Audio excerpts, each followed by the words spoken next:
And so can you give a little bit of background as far as like what homeschooling looks like? Because I feel like a lot of people come up with their own ideas of what homeschooling might Yeah. be. But Yeah. maybe from somebody who does it and, like that would be really helpful. Yeah.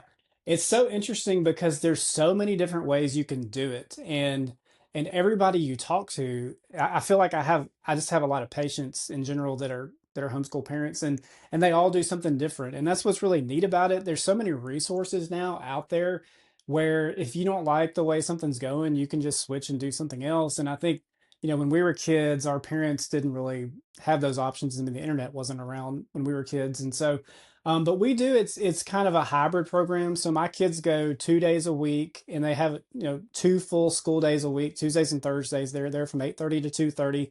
And so they're getting all of their curriculum on those days, and they have teachers and they switch classes and they have homework and tests and everything else, but we're really responsible for making sure they get all the work done. So during the week, my wife, they have a little portal that they go to, and my wife goes in there and logs in, and it basically lays out the curriculum. I mean, you can see it from day one till the end of the school year, and she prints it out and writes down what they need to work on that day, and they just sit at the kitchen table and start working.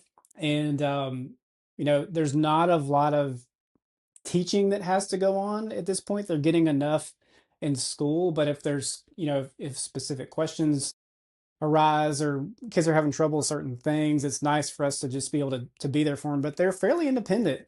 And of course, with my younger one, the kindergartner, it's the same thing, but he doesn't have this huge volume of work. If you really sit down and work with him, it's only 45 minutes or an hour worth of work as opposed to sending him to school all day. And it's nice too because, kids get bored and frustrated. Instead of making them sit there and work through 20 math questions, they can do 10 and they can go outside and play for 30 minutes and then come back and do the rest. And so it's nice to have that flexibility. And ours is like I said, it's parent and teacher led, but there are programs that are just exclusively online. And I have some patients that come in and their kids just sit in front of a screen and they actually, have teachers that talk to them and all that kind of stuff. So there's all kinds of different programs. It's really neat. And that was another question, like you kind of answered part of it, but what do they do the rest of the time?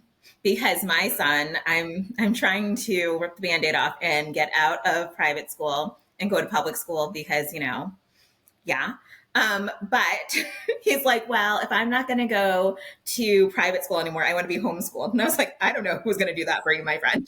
Like, the weekends are enough.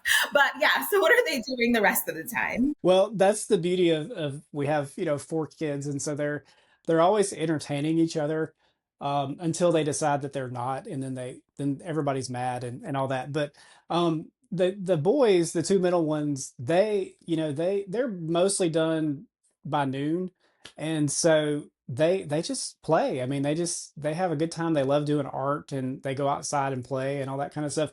Now, my older one, she has a lot. Her work is she has a heavier load and she has more to do. So she's typically not done until 2 or 3 in the afternoon.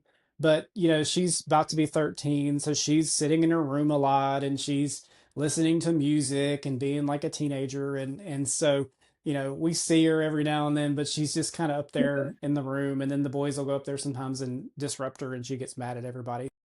The hardest thing we've been dealing with is my 3-year-old has decided she wants to get up at 6 a.m. and she normally gets up at like 9. So she's kind of distracting the kids from doing their work. And so that's really been the biggest thing. But yeah, it's nice because they can just go and do and there's so many little opportunities for homeschool kids. Like they have field trips.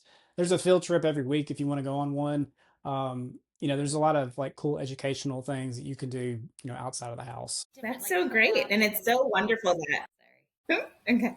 That's so great. And it's so wonderful that, the parents really get to see and experience how their children are learning. Because Hmm. I know that we had a glimpse of that in COVID when Hmm. parents were coming in, losing their minds essentially, like, oh my goodness, my child can't read, my child is seeing double, my child this, all of these things that they wouldn't have seen otherwise. But now they're sitting there working with them, they were actually able to see all of that. But for, your family and other homeschool families, they're able to see that right away and also kind of get ahead of it.